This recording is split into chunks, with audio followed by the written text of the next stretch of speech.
Bac FM 106.1.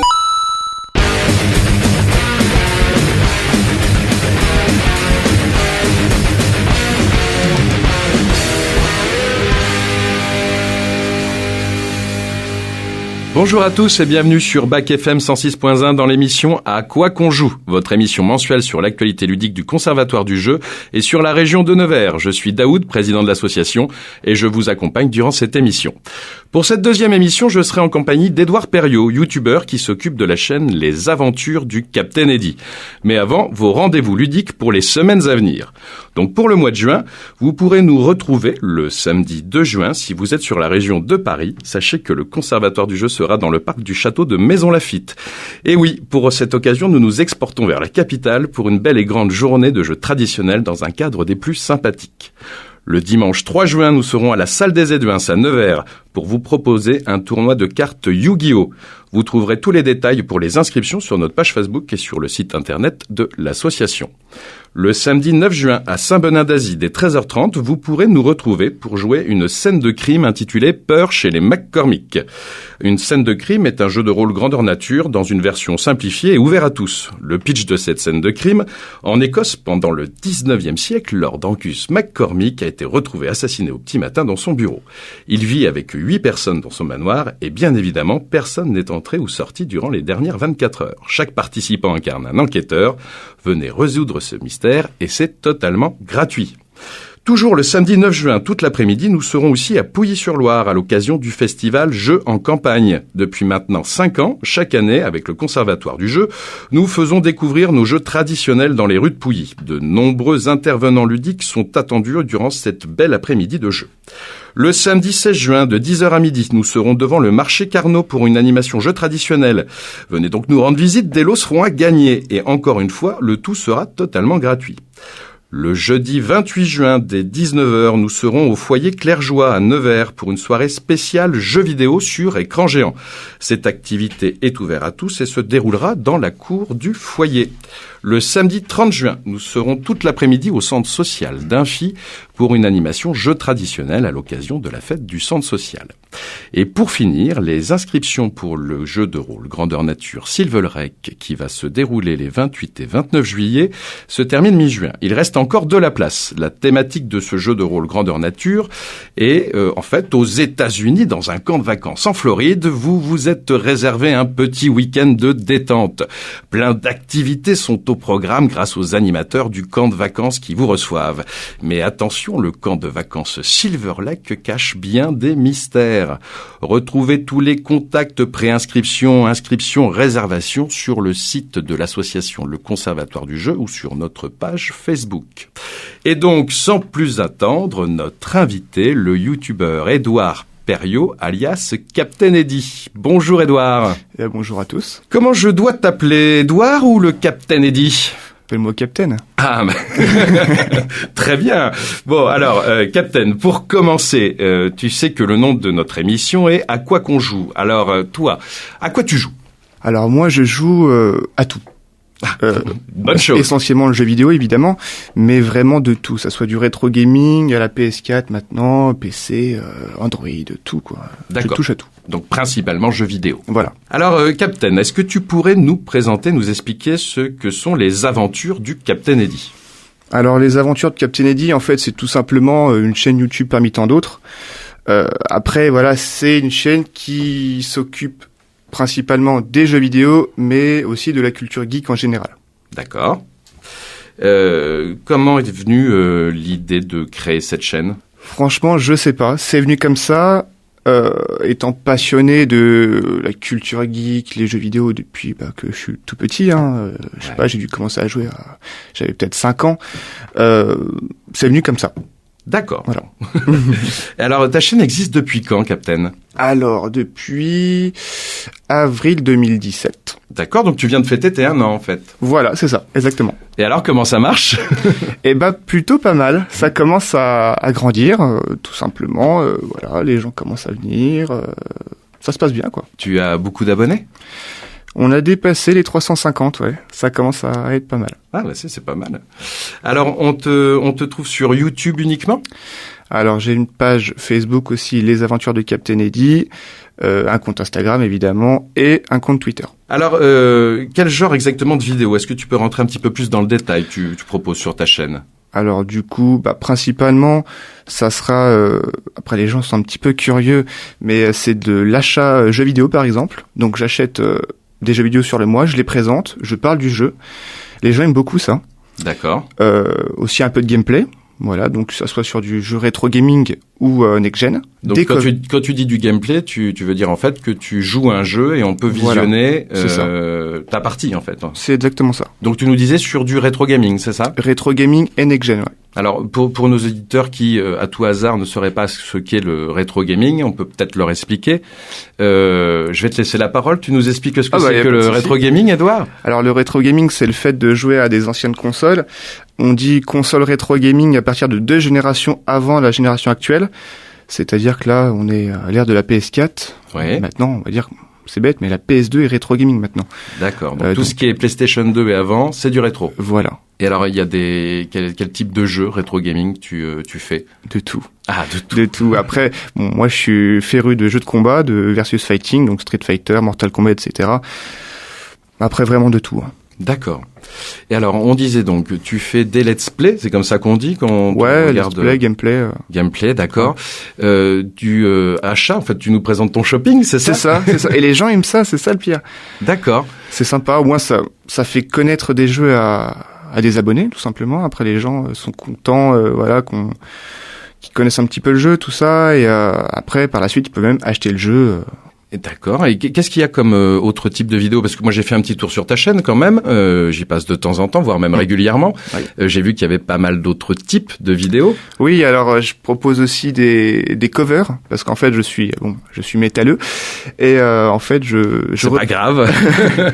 Je reprends des thèmes de jeux vidéo, donc guitare, basse et j'ai un ami qui fait la guitare, moi je fais la basse et la batterie et du coup, on reprend des thèmes très connus du jeu vidéo comme Castlevania, Metal Gear Solid, etc. quoi, Street Fighter. D'accord. Et je fais aussi des tests geeks, on appelle ça. Ouais. Tests geeks à la manière de qu'on retrouve dans les magazines. Si t'as tant de croix, t'es comme ça. Si t'as tant de ronds, t'es comme ça. Là, c'est pareil. En fait, c'est es-tu de la vieille génération? Es-tu un geek? C'est rigolo, quoi. Ah oui, c'est des petits tests, c'est des QCM. Tu nous poses des questions et ça fait participer les abonnés. C'est ça qui est bien. Ah oui, c'est effectivement une bonne idée. Alors, j'ai vu que très récemment, tu avais fait un tout nouveau type de vidéo. C'est sorti cette semaine, je crois. Oui, c'est vrai.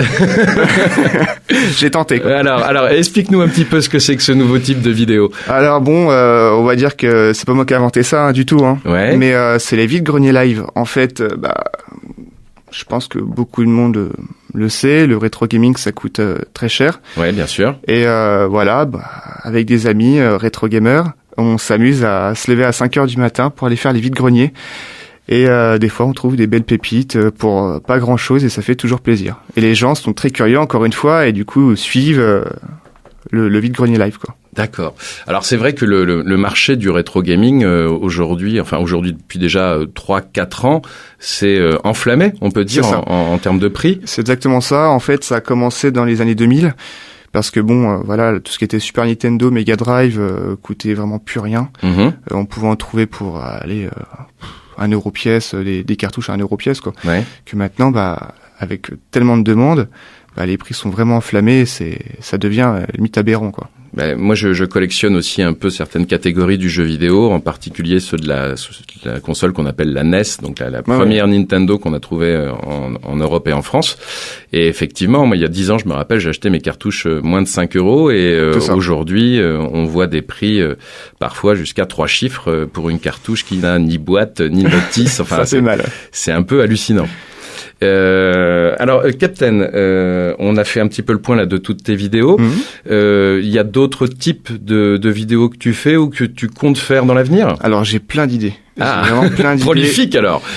Mais après, c'est le fait de le mettre en place, quoi. J'ai des idées de courts-métrages, j'ai déjà écrit des petits scénars, des trucs comme ça, mais on verra par la suite. Ah, un court-métrage. Voilà. C'est une exclue? Ah ça, je sais pas. Je sais pas. Alors, tu nous disais que l'idée de créer la chaîne était venue un peu comme ça. Ouais. Donc, moi, je me demandais d'où venait cette passion, en fait, pour le jeu vidéo. Est-ce que tu peux nous expliquer un peu? Alors cette passion, ça m'est venu depuis que je suis tout petit. Ouais. Comme je l'ai dit tout à l'heure, je joue depuis que j'ai peut-être 5 ans. Ouais. Donc voilà, j'avais un grand frère et une grande sœur un peu gamer. Voilà, quand je suis né, on avait déjà la NES, la Super NES, la Mega Drive, la Game Boy, on avait la totale. Et du coup, je suis tombé dedans quand j'étais petit. D'accord. Et du coup, ça m'a jamais lâché. Après, cette passion, comme je dis, la chaîne touche également la culture geek, donc très influencée par la culture américaine des années 80-90, donc les films d'action des gros bras tels que Jean-Claude Van Damme, Schwarzy ou Stallone, voilà, et puis tout simplement quoi. D'accord. Et alors, par rapport aux jeux vidéo, j'ai cru comprendre que tu collectionnais un peu, beaucoup, passionnément. Ouais, un petit peu à outrance d'ailleurs. Faudrait que je me calme. Ouais, beaucoup. Alors, beaucoup. est-ce que tu peux nous parler un peu de ta collection de jeux vidéo? Alors la collect, je sais pas, ça doit être. Bon, j'ai dépassé les 1000 jeux, ça c'est sûr. D'accord. La cinquantaine de consoles.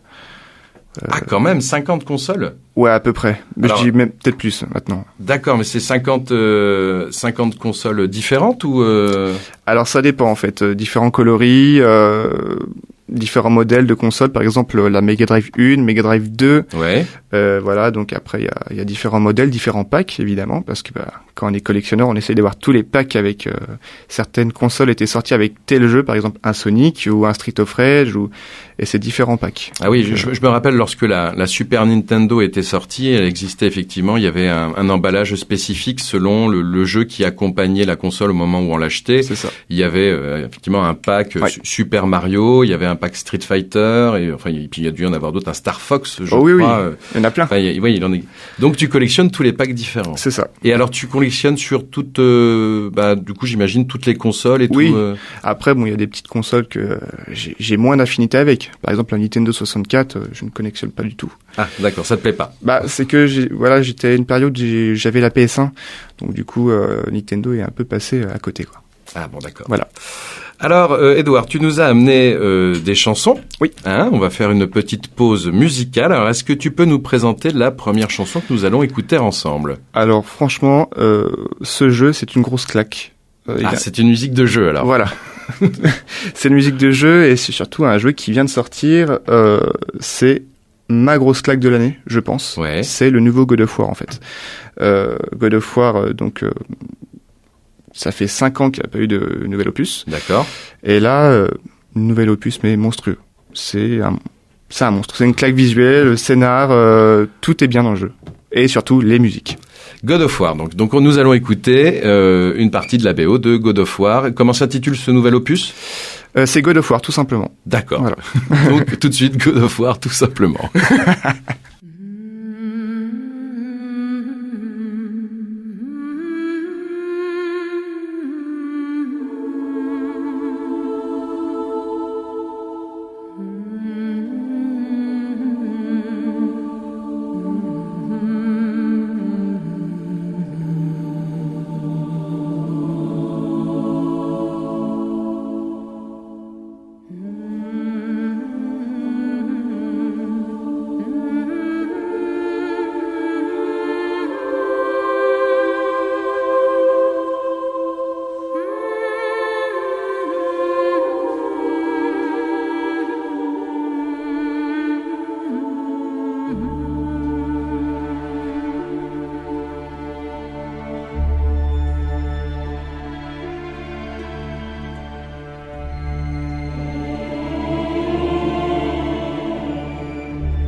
Donc de retour avec le Captain Eddy. Alors nous venons donc d'écouter la BO de God of War. Est-ce que tu peux nous parler un petit peu plus de cette licence de jeu vidéo? Tu nous disais que c'était un peu ta chouchou, ta favorite. Franchement, depuis ces 10 dernières années, God of War c'est vraiment quelque chose à faire. Voilà, c'est le pauvre Spartiate qui fait un pacte avec un dieu, donc le dieu de la guerre, Arès. Et après, il est maudit. Voilà, donc il tue sa femme et sa fille sans faire exprès. C'est une trahison des dieux et du coup, monsieur a décidé de tuer tous les dieux. Ah d'accord. Voilà, donc ambitieux le garçon. C'est ça. Et bon après, je vais pas vous spoiler. Enfin, peut-être que vous connaissez déjà la fin, mais c'est épique. C'est vraiment épique. Et du coup, le nouveau, on part sur une nouvelle mythologie, donc la mythologie nordique. Et là, pareil, du gros God of War, quoi. Ah oui, d'accord. C'est que le nouvel opus parle des dieux nordiques, alors qu'avant, moi, j'ai pas beaucoup joué à God of War, voire même presque pas, mais j'ai souvenir que c'était les dieux grecs. Les dieux grecs, c'est ça, ouais. D'accord. Et j'avais souvenir aussi, je crois qu'il y avait un système de jeu qui était un peu particulier sur les God of War, le principe du QTE, je crois, non? Le QTE, ouais. Alors, beaucoup utilisé. Ouais. Tu peux nous expliquer ce que c'est un peu que le QTE? Alors le QTE, c'est le fait d'appuyer sur la touche au bon moment pour faire une action. Voilà, donc par exemple, c'était surtout pour finir les boss. Voilà, pour quand ils étaient mal en point, on pouvait les finir avec une série de touches appuyées au bon moment. Et ça a été, je crois, l'un des tout premiers jeux qui avait ce principe-là de. Je pense, oui, c'était dans les premiers. Parce que dans les mêmes époques, moi, j'avais fait un jeu Star Wars qui s'appelait Le Pouvoir de la Force. Ouais. Qui fonctionnait aussi. Sur PS3. Non, sur GameCube à sur l'époque, GameCube, d'accord, oui. Qui fonctionnait un peu pareil, c'est-à-dire que on avait des touches pour taper, sauter, etc., comme n'importe quel autre jeu, mais que sur certaines séquences qui étaient un peu plus scénarisées, on va dire, on se retrouvait à appuyer sur tel bouton à tel moment pour que l'action puisse être validée et on voyait notre personnage faire des trucs incroyables. Et donc là, je crois que God of War, c'est un peu pareil. C'est ça, ouais. C'est surtout pour finir les boss. D'accord. Alors tu nous as parlé de ta collection de jeux. Moi alors tu nous as parlé de tes lives vide-grenier. Donc j'imagine que tu fais les vide-greniers, mais je me demandais surtout où est-ce que tu t'alimentais, si je puis dire, pour trouver tes jeux et tes consoles. Alors on va dire que ça fait 5 ans que je collectionne.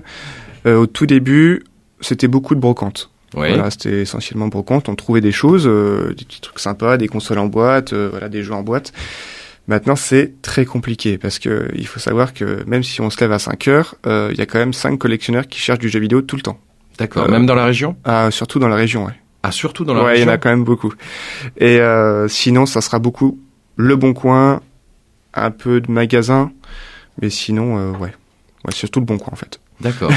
Et alors, est-ce que tu as, pour les auditeurs qui nous écoutent et qui sont collectionneurs ou jeunes collectionneurs, est-ce que tu aurais un tuyau ou des astuces à leur donner? Il faut être patient. Voilà. Non, pas le nom d'un petit site où on pourrait trouver des trucs pas chers. Non, franchement, Le Bon Coin, il y a encore des bonnes affaires à faire dessus. Voilà, donc il y a des gens qui se débarrassent, on dirait pas comme ça, mais il y en a encore. Il y en a encore? Ouais. Alors moi je fais aussi les brocantes, mais plus pour ce qui est jeux de plateau que jeux vidéo. Et j'ai découvert là sur les 2 dernières années qu'il existait des groupes Facebook qui sont pas mal aussi, qui se spécialisent dans la revente. Et j'ai vu qu'ils existaient aussi pour les jeux vidéo, bien évidemment, et que la politique sur la plupart de ces groupes, c'était que comme les prix ont augmenté pour le rétro gaming et que c'était devenu déraisonnable, qu'ils pratiquaient des tarifs inférieurs. À ce qu'on peut voir sur eBay, par exemple. Je sais que eBay, c'est trop. Moi, j'ai déjà regardé des jeux que j'avais quand j'étais gamin que je voulais me racheter maintenant. J'ai les yeux qui saignent quand je regarde eBay, quand je vois les tarifs. C'est 3 fois plus cher que ce que ça valait. Au moins, oui. C'est incroyable. Ouais. Ça fait peur, quoi. Bon, alors je vais te poser une question qu'on t'a peut-être déjà posée, mais alors si tu avais un jeu préféré, à part God of War évidemment, ton jeu préféré ou tes jeux préférés, quel serait-il? Ma licence préférée, c'est pas spécialement God of War, parce que God of War, le scénario est vraiment excellent. Mais mon jeu préféré, c'est Street Fighter 2 Turbo. Voilà, Street Fighter 2 Turbo, qui était sorti sur la Super Nintendo. Voilà, c'est ça. J'ai commencé avec ça, et je joue encore à ça, j'ai encore joué il y a 2 jours, quoi. C'est le jeu, je me lâche jamais. C'est excellent. C'est simple. C'est bien. On s'amuse bien.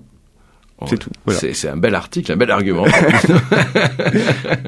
Alors, Street Fighter 2 Turbo, un personnage préféré, une petite anecdote, raconte-nous. Alors, mon perso préféré, c'est Ken. Ah, original. Bon, tout le monde dit Ryu, je veux dire Ken quand même. Merde. Mais non, après, c'est vraiment le jeu qui m'a fait démarrer la collection. D'accord. À la base, je voulais retrouver Street Fighter 2 sur Super Nintendo. Et après, je me suis dit, tiens, Donkey Kong aussi, tiens, Street of Rage, tiens. Enfin, et après, c'est effet boule de neige, quoi. Ouais, d'accord. Alors j'ai eu la chance de voir ta collection. C'est vrai qu'elle est impressionnante. Tu comptes faire des vidéos pour parler vraiment de ta collection, puisque finalement tu nous parles de let's play, de culture pop geek, etc. Mais tu parles pas vraiment de ta collection. Alors est-ce que c'est dans les tuyaux? Après oui, ça se fera, c'est sûr. Mais le truc c'est que tout le monde le fait. Tout le monde dit voilà, je vais faire une vidéo de ma collection PS3, 360, Super Nintendo. Je pense que je vais le faire, mais plus tard. Je vais attendre un petit peu, parce que j'ai encore plein d'idées sous le coude, comme je te l'ai dit tout à l'heure. Mais ça se fera. C'est sûr, ça se fera. Alors, je voulais te faire remarquer qu'il y a un de tes types de vidéos dont tu nous as pas parlé. J'aurais bien aimé que tu nous expliques un petit peu, puisque, on peut le dire à nos auditeurs, donc on se connaît un peu avec le Captain, et tu es venu à la maison il y a pas longtemps. Je suis moi-même collectionneur donc de jeux de plateau, de jeux en général. Alors, explique-nous un petit peu ce que tu es venu faire à la maison. Alors en fait, je suis venu filmer ta collection. Ah voilà. Tout simplement. Alors c'est quoi ce type d'émission? Bon, en fait, voilà, je vois des rétro gamers, des collectionneurs de l'univers geek, pas spécialement du jeu vidéo. Ouais. Mais je viens chez les gens pour filmer leur collection, qui parlent un peu de leur passion, évidemment, d'où ça leur est venu, quoi. D'accord. Et donc tu détailles avec eux un peu en fait la collection. C'est ça. Ce qui est pas mal. Il y a déjà quelqu'un sur YouTube qui fait ça, qui se fait appeler Olivier Wawa, qui a une émission qui s'appelle Je viens chez toi ou Je viens chez vous, je sais plus. Je viens chez toi, et qui effectivement il fait des très longues vidéos où il présente. Il y a des sacrées collections des fois. C'est vrai que c'est impressionnant. Il voit des collectionneurs un peu partout en France. On va dire Mastoc. Il y en avait un il y a pas longtemps sur une collection Nintendo qui était particulièrement impressionnante. La pièce était gigantesque et tout était rempli. 100 mètres carrés. 100 mètres carrés remplis de jeux scellés en boîte à 2000 € pièce. Donc faites le calcul, quoi. C'est vrai que ça fait vite peur. Alors tu nous as parlé de Street Fighter, tu nous as parlé de God of War, un petit troisième, un petit dernier. Alors après le Donkey Kong Country quand même sur Super Nintendo. Le Donkey Kong Country. Ah ouais, c'était la grosse claque. Pareil, c'est un de mes tout premiers jeux, mais l'ambiance de ce jeu est vraiment immersif.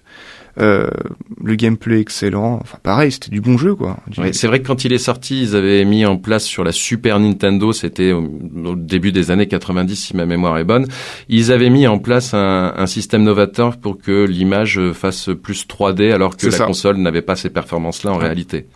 Et donc on voyait, on avait des reliefs par rapport au décor, par rapport aux personnages et à ses mouvements qui étaient pour l'époque super impressionnants. C'est vrai qu'aujourd'hui ça ferait peut-être un peu désuet, mais au moment où le jeu est sorti, je trouve que même maintenant quand on y joue, il fait pas vieux. Il est toujours aussi propre. Toujours beau. Ouais. Après ils en ont sorti un sur la Switch là récemment. Oui, il est sorti. Oui, il est sorti, c'est bon. Ouais, j'avais entendu, j'avais vu passer l'info qu'effectivement, il devait nous ressortir un Donkey Kong. Tu l'as testé? Pas encore. Pas encore. Ça va pas tarder. Ah oui, d'accord. Après, oui, je voulais aussi dire, j'ai une licence que j'aime beaucoup, c'est les Guitar Hero. Ah, les Guitar Hero à l'époque, c'était le jeu de rythme avec la guitare. Ouais, tout à fait. Excellent. Ça m'a appris tellement de choses sur tellement de groupes. Ouais. Parce que voilà, j'ai commencé à jouer à Guitar Hero, j'avais 14 ans. Donc j'ai essayé de connaître un peu les groupes de métal, de punk, de rock. Ouais. Et ça m'a vraiment ouvert la porte à tellement de groupes. Et maintenant, j'en suis content. Tu sais combien il y a eu d'opus Guitar Hero? Alors sans compter les spin-offs. Ouais. Il y en a eu 7. Il y en a eu 6 plus le live. D'accord. Donc après, il y en a eu plein, genre le Guitar Hero, le Aerosmith. Ah oui, il y a eu des éditions spéciales sur certains groupes, c'est ça? Ouais. Le Van Halen aussi, si je dis pas de bêtises. Le Vivaldi. Oui, aussi. Oui. Et ils avaient développé la manière, puisqu'il y avait une autre licence qui fonctionnait bien au moment où Guitar Hero était à la mode, qui s'appelait Rock Band, qui était la concurrence, qui était bien aussi, qui était le concurrent direct, mais qui proposait pas que de la guitare. Et je crois que Guitar Hero avait répondu à l'époque à partir du 4, en créant une licence qui s'appelait Bandero, c'est ça? Bandero, mais Guitar Hero après a repris le concept de groupe, donc on pouvait prendre la batterie, le micro, la basse. Voilà, la basse. Et alors tu as joué aussi des morceaux comme ça avec des batteries vidéoludiques. Bah c'est comme ça que j'ai commencé la batterie en fait. C'est vrai. Oui, c'est vrai. J'avais la batterie sur Guitar Hero 6, si je dis pas de bêtises, petite batterie électronique. Hein. Et après, je me suis acheté une batterie électronique à la maison pour faire mes covers du coup. D'accord. Voilà. Très bien. Alors nous allons faire de nouveau un petit interlude musical. Alors Captain, qu'est-ce qu'on va écouter? Le thème aquatique de Donkey Kong Country 2. Voilà, tu vois, ça tombe Country bien. 1, pardon. Donc Donkey Kong Country 1. C'est Voilà. parti.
Alors oui, effectivement, quand on entend ce morceau, il y a plein de souvenirs qui reviennent en tête. C'est clair, ouais. Oui.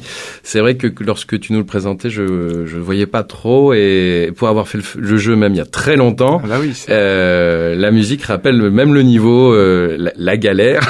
Ah oui, c'est un peu la galère.